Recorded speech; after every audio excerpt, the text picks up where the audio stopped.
Coogs House. The Houston Cougars are about to see a bunch of changes on the basketball floor, but are all of college athletics about to change? You are Locked On Cougs, your daily podcast on the Houston Cougars, part of the Locked On Podcast Network, your team every day.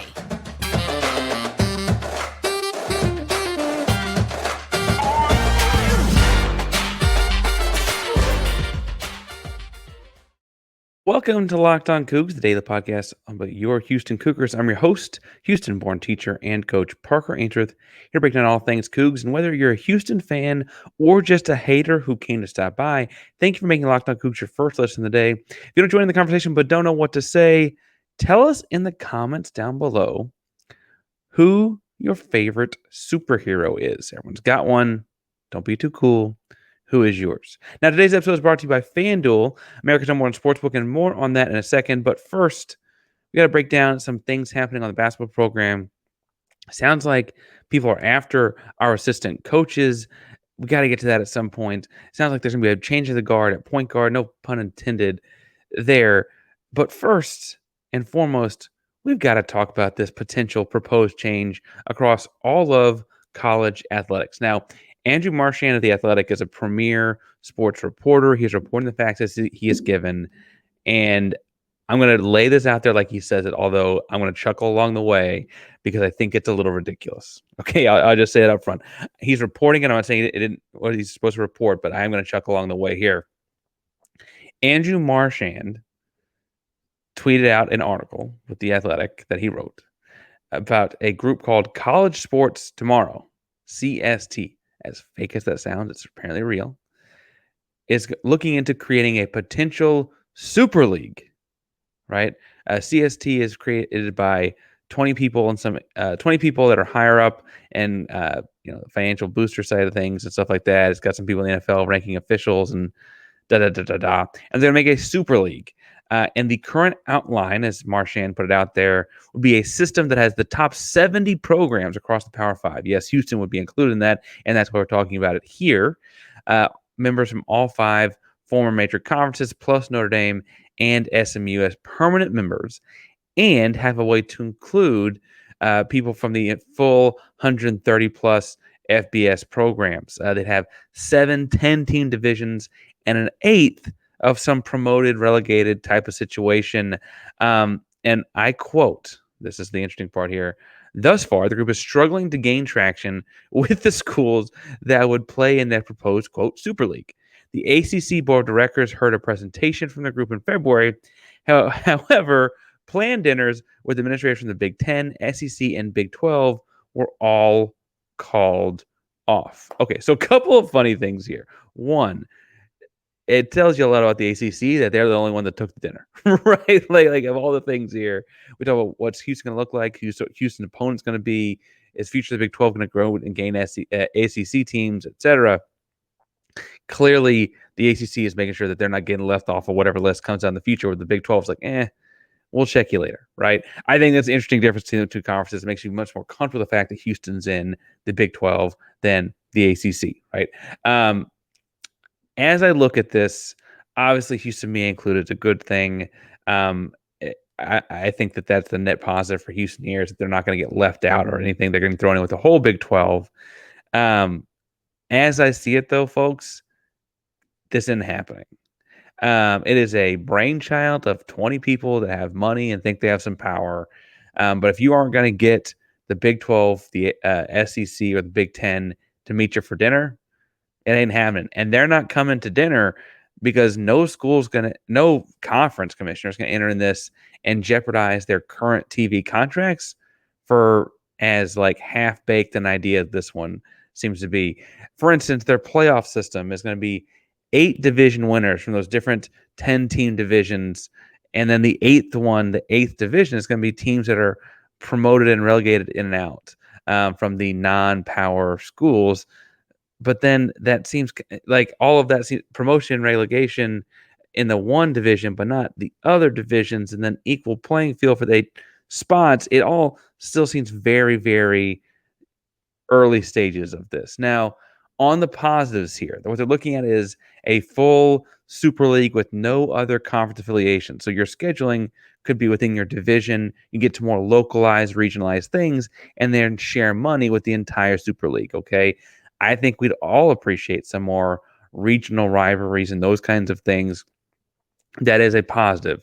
I think that's an interesting goal to have in this, frankly, to find a way to have the money shared, at the maximum levels while also getting to play more localized opponents in football. I also think it's worth pointing out that that's a way that they're seeing this as a thing that can make enough money to support the non-revenue sports. I think that's interesting because it includes a very big factor in what football money is doing for these schools right now. But B, it kind of assumes that you're still tied to the NCAA for those other sports. And I got to be honest, this move to me, as I see it, would abolish the NCAA. There'd be no more National Collegiate Athletic Association. That just wouldn't happen anymore because all of that would be tied into this other Super League, right?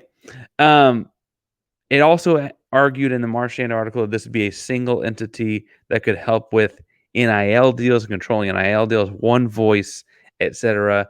I do see that as a positive. I just don't think this is the easiest way to do it by any stretch. Um, I don't know. I do think this is like a super oversimplification of ways to fix this issue. Like, are there NIL issues as far as like some sort of more regulation of the market kind of things? Absolutely. Are there ways to make sure you like maintain rivalries in certain regions of the country? I think that is important. Are there ways to even the playing field amongst the Power Five schools or formerly Power Five schools, now Power Four schools? I do think so. And is the ACC seeing this as a life raft? I also kind of think so. But for Houston, I don't think this model makes any more sense. And I don't think Houston's got to worry about it because it ain't happening.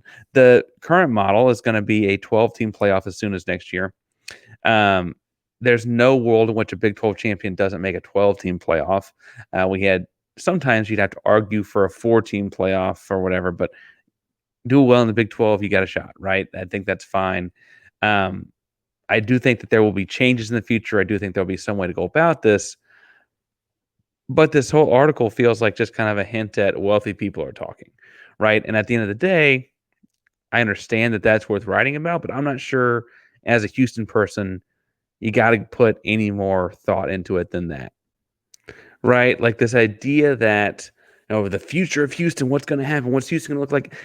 I see people that love conference alignment stories online running with this already, and again, it's fun, it's creative, it's different, it's let's form together and create Voltron, whatever. I just don't see it as actually happening because it feels like a bunch of dudes talking with a scotch in one hand and a pen in the other, writing on the napkin at the table. It just doesn't feel like it's worked out all its kinks yet. It frankly doesn't feel like if you're not getting dinner with those scotch and napkins and pens, it doesn't feel like you're frankly talking to the right people yet. You're talking to the ACC, who's currently getting sued by 2 of its members. You're not getting the Big 12 and Brett Yormark, and you're not getting Sankey, and you're not getting Big Ten. You're not getting anyone in that actually matters in this thing, right? And frankly, they're not getting in to meet with you because they're going to risk upsetting the current deals they've got. If anything, Yormark would be the one guy you could get in a room because he's got the shortest term deals. We talked before about why that's a good thing for the Big 12 and things will turn over soon and you can kind of keep re-upping the ante. But on the whole, this is nothing. This is nothing for Houston. This is nothing bad for Houston. I don't think that it's the other end of the stream either. It just doesn't feel like it's anything happening. Will college football change? Will college sports change? Yes, it's changing. Present tense. It's changing to this, the Super League. I doubt it. Now, one of the changes happening at Houston will be at the all-important point guard position next season. I want to talk about some in the next segment.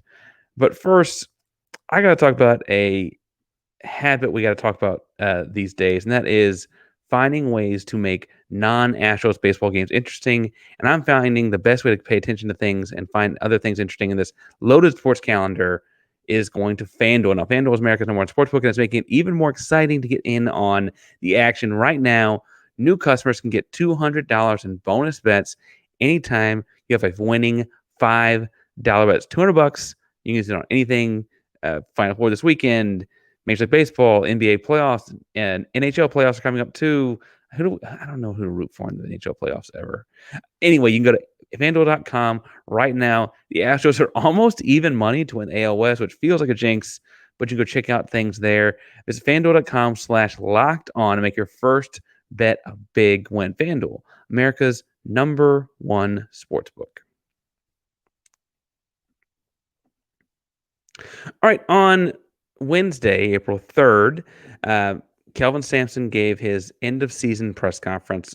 It was interesting Zoom, to say the least. A lot of good questions asked. What about an hour, right? And interestingly enough, there were some I thought, real questions asked. I think usually these things can kind of have some softballs in them. These usually only one. I'm not going to put people out there by name, but one or two items that ask difficult questions. But usually it's a lot of like, how's it going this weekend, coach, or whatever. And going into the off season, it's even more chummy because it's like, oh, we're going to go get, we'd all trust where the program's going. There's a whole lot of things to be hypercritical of. But one of the big questions for Houston is, what will the roster look like next year? Because there is a large graduating, or frankly, some of them have already academically graduated, senior class, right? Senior day was a big day for Houston. All the guys got their jerseys and frames, and big day. But also, because of the COVID year, every single one of those guys, technically, and this is also by happenstance, I guess, every single one of those guys has another year of eligibility. So theoretically, Big 12 Player of the Year, Defensive Player of the Year, etc. A National Association of Basketball Coaches Defensive Player of the Year, I should point out too. Congratulations to Jamal Shed. Could come back for another year of eligibility because he played in the 2020-21 season and thus has that year. They granted that year to kids because so many games got canceled over the course of the season with COVID illnesses and contract tracing and kids having to sit, that they granted another year eligibility to anyone who participated in that season. So the entire senior class could come back. Now, some guys I can see doing it, right? I can see LJ Cryer doing it because he's got to work on some point guard skills. I could see Jalen Roberts doing it because he's still kind of a tweener on his size at the next level, at least in the NBA, right? I could see guys doing it to prove that they have like what it takes to get to the next level, or kind of work on a skill set. Maybe go to the draft combine, get their notes, and come back, right? The big question, because the kid is pro ready, is Jamal Shed. Now, Jamal Shed is projected as high as a late first-round pick on some draft boards, and some people have him not getting drafted because he is he's not a giant. He's a very normal-sized college point guard. And frankly, it's hard to quantify that his best asset, his best aspect is that he just plays harder than everyone. Like, I would say the same about like Russell Westbrook, right? Russell Westbrook is a little bit bigger, a little bit leaner, kind of athlete. And so it's not a direct comparison, but like at his peak, you would have just said Russell Westbrook plays harder than everyone else, right? It feels like what we're saying about Jamal Shed a lot of the time too, is he wants it more. He goes and gets the ball more, makes those kinds of plays. He's the latest in a long line of Houston Cougar point guards: Galen Robinson, Dejan Ladiki-Jarreau, and now Jamal Shed. And it sounded like at the press conference, Jamal has been decided on what he's going to do.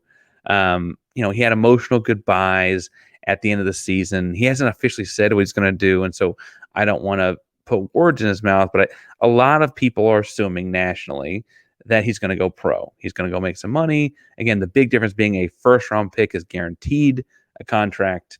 A second-round pick is not, right? The money's a lot different, and the contract's a lot different for a lottery pick, but that's a whole separate conversation.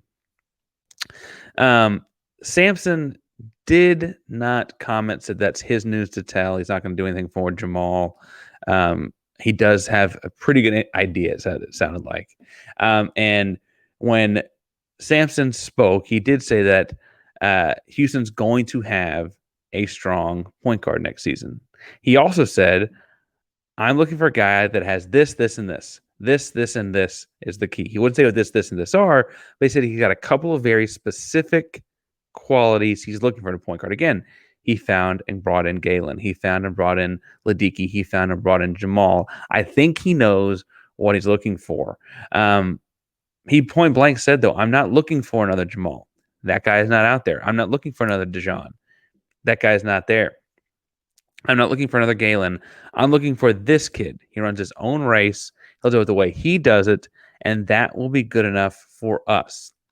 Now, interestingly enough, obviously there are some people that are saying, does that mean it's Cordell Jefferson, who was redshirted last year, kid from Arlington, I believe Arlington Martin. Arlington, though, came in and redshirted because he, frankly, was playing his senior year, we found out, with broken wrists, and he broke wrist, plural, and he missed part of the offseason, the early part of the season, hurt.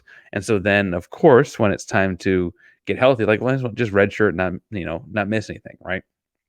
You're playing behind Jamal Shed. How many minutes you're going to get? Maybe it's him. Maybe it's the stellar class of 2024 kid, Mercy Miller, son of Master P. Percy Miller, from the West Coast, coming to Houston, right? He's a high-end recruit. The guy can fill it up, right? He said he's not looking for another Jamal, so maybe this point guard is a guy that's like in the Derrick Rose, Russell Westbrook vein that can score on anyone, right? Maybe it is Mercy. Maybe it's conversion of LJ Cryer. It's a lot different look than Jamal. Who knows who it is? Maybe it's kid in the transfer portal. I did some looking around. I thought there were 4 kids at the point guard spot that I could see it being. The one that I think Houston fans will know the most about, because Houston played him last year, is Javen McCollum. McCollum's a 6'1", 175-pound kid. He is from Florida, technically, but he can score, man. Last year he had 13.5 points per game, 3.5 assists per game. We saw him play at Oklahoma. He can make tough shots. I think that's important to look at when you see him. Is his field goal percentage numbers for a guard are pretty strong. His 3-point percentage is in mid-30s, but across his career, both at Siena and Oklahoma. But he's in the transfer portal, and I have to say that if you're looking for a guy that's not quite Jamal but could still lead a team, it's hard to look past Javen McCollum. Obviously, a Big 12 guy would not be unlike when you brought in Cryer or brought in Malik Wilson, right? A little bit different look that Houston doesn't have as much familiarity with, because, frankly, he plays a long way away in Cambridge, Massachusetts, is Malik Mack. Malik Mack is a 6'1", 175-pound point guard from Harvard. Yes, that Harvard. But hear me out here. This guy in the Ivy League was getting over 17 points per game, shot 34% from 3 on over 5.5 attempts per game. He did everything for Harvard. If you've heard me talk about the Ivy League at all this year, I like Ivy League hoops right now. Princeton's got some guards. Yale obviously beat Auburn. This kid played real competition and showed out while doing it. He is just a freshman. He's got a lot of eligibility left. What I like, though, and he's not the defender yet that Jamal Shed was as a freshman. Very few guys are. I like, in watching Malik Mack play, how intense he is. He's like a violent type of competitor. I don't mean that in a negative sense. I mean he is doing anything it takes to win, throwing his body around in a way. Now, obviously, can Houston teach him the defensive stuff that help develop Jamal and the culture piece? I think so. We've seen what some guys like Cryer have already done and grown as defenders in a year in the program. But I think that fire he's got is something you can't really teach. And frankly, again, this is a kid that did a great job this year in a common opponent like Rice. He gave Rice 20, right? He can score against people that Houston plays. The Power 5 opponent he played is Indiana. He gave them 27. He can score against a lot of talented teams. And frankly, the game plans were all about stopping him, and they couldn't. Trey Donaldson's a guy that people are linking to. He's going to stay in the Power 5. He was at Auburn, 6'2", $190. I think what's interesting about him is he has 2 years at Auburn, where I think the deal is he wants a bigger role. I don't think he'd come to Houston to be a backup. I do think this kid's high school tape shows that he probably can play in a bigger role. I was kind of surprised to see that even as a sophomore this year, he's getting less than 20 minutes per game at Auburn. But Auburn, as far as the analytics goes, is one of those teams that was at the top of the charts for a lot of the year. before getting upset in the first round of the NCAA tournament. That's Trey Donaldson again. Really, really talented point guard. We'll see where he ends up. He's got that same kind of fieriness in high school tape that I think could make him a Houston guy. Would not be unlike Houston to find a guy that other people don't value, but we find a way to make one of the best players in America. So, keep that in your back pocket. And then a guy that I think a lot of people, because he's from Port Arthur, bluntly, a lot of people are connecting back to Houston as kind of a homecoming of sorts, is Amari Abram. I'm already a little over, so I'll be quick here, but Amari had a fantastic freshman year at Ole Miss. With the coaching change there, he decided to end up at Georgia Tech the next year and kind of fell down the depth chart at Georgia Tech. Lots of stuff happens in college basketball. What I will say is Ole Miss high school, he played so he's from Port Arthur, played at Southern California Academy, one of those basketball academies in Southern Cal. He can flat score. He can shoot. He's a really, really talented basketball player. I'm trusting the Ole Miss tape as opposed to the Georgia Tech tape. I think other people will have other thoughts on that, but the homecoming deal there for a kid from Port Arthur would be very, very special. Now, the point guard is not the only thing potentially changing on the Houston Cougar basketball, I want to say media guide. And I want to talk about some potential coaching things that are going on as well.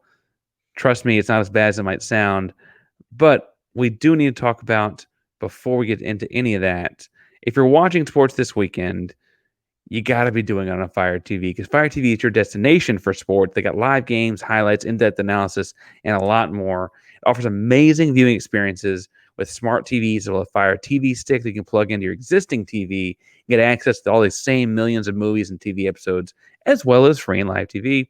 Whether it's opening weekend for baseball or the college basketball tournament that's wrapping up this weekend, you're going to want to have a Fire TV. Fire TV recently created Fire TV channels, deliver a constant supply of the latest videos from your favorite sports brands, all for free.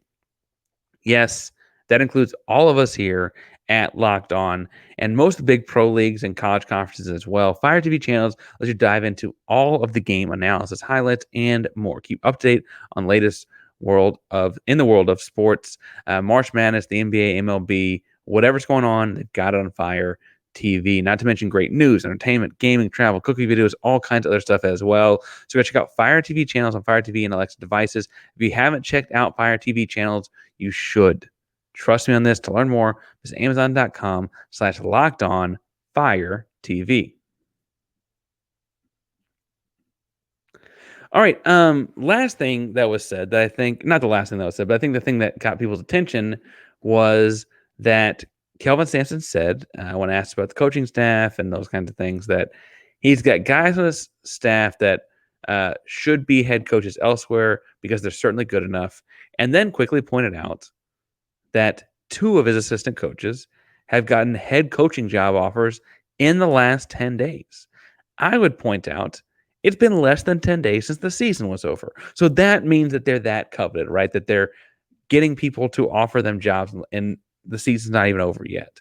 Now, Kelvin Sampson has been adamant for a long time that he's always been about hiring his guys. He'll tell you in a number of different ways, a number of different times, that if he's not going to hire his guys, how could he expect anyone else to? That's why you have so many guys that have so many ties to Kelvin Sampson's past, right? Whether they're played from Oklahoma, worked with them, obviously his son Kellen, his daughter Lauren, etc., right? I also think it's worth pointing out that he said on several occasions, including on Wednesday's press conference, that he's got guys on his staff that have the potential to be head coaches. And what he's doing with them and his everyday preparation they're having to do with their position groups is all preparing them to be head coaches, whether they realize it or want it or not, right? He's expecting that kind of level of preparation of his assistants, and frankly, teaches them to do it as well. The mark of a great coach, on a sidebar here, is how well they coach their coaches up. And I think it's clear Kelvin does a pretty good job of that, right? Now, I think most people assume one of the 2 guys is Kelvin Sampson, right? Kelvin's son, obviously.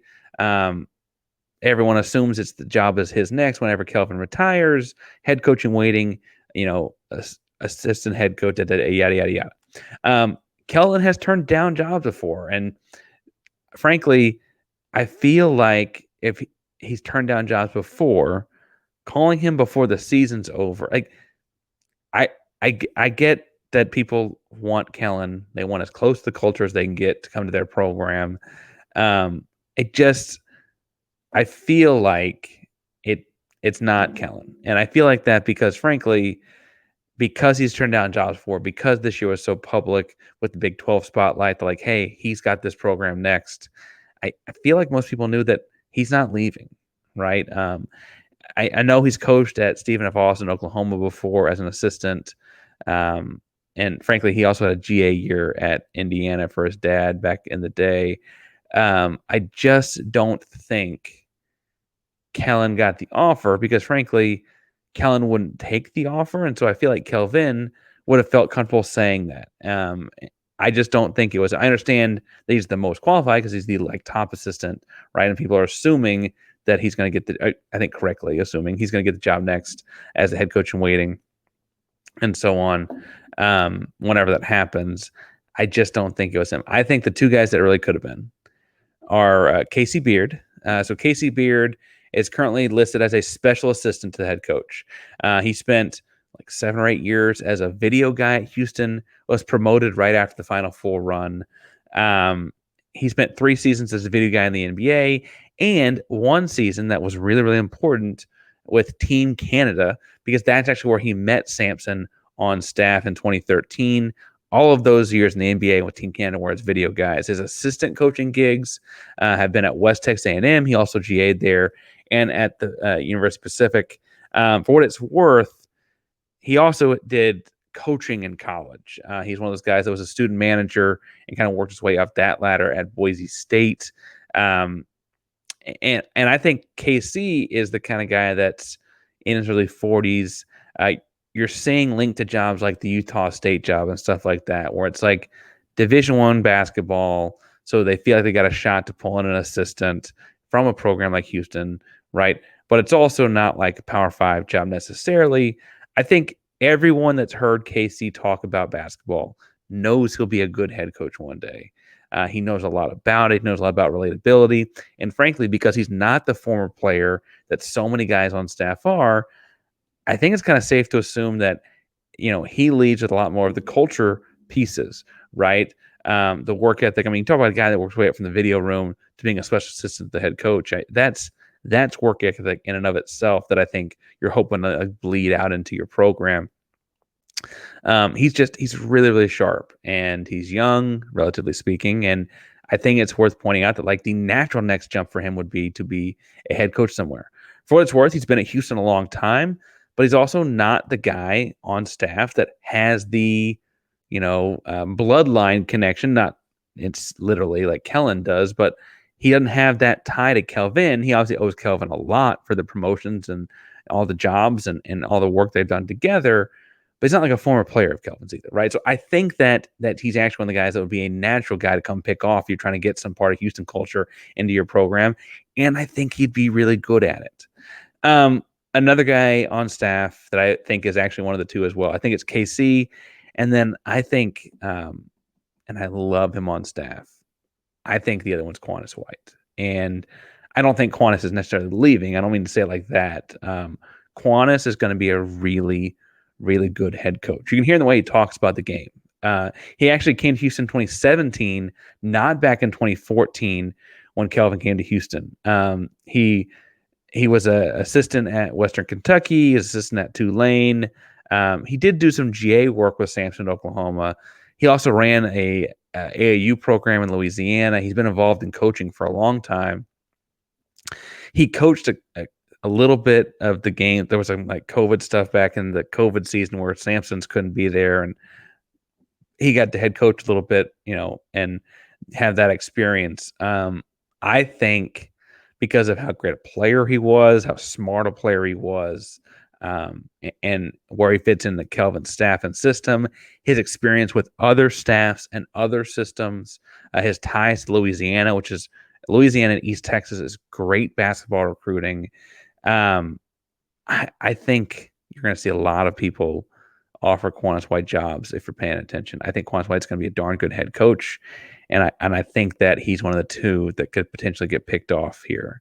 I also would point out that obviously part of what got this kid was being at Houston, but I do think people look at what recruiting did you do while you were there? Who did you get to come to the school you're working at as an assistant? Because every assistant's involved in recruiting.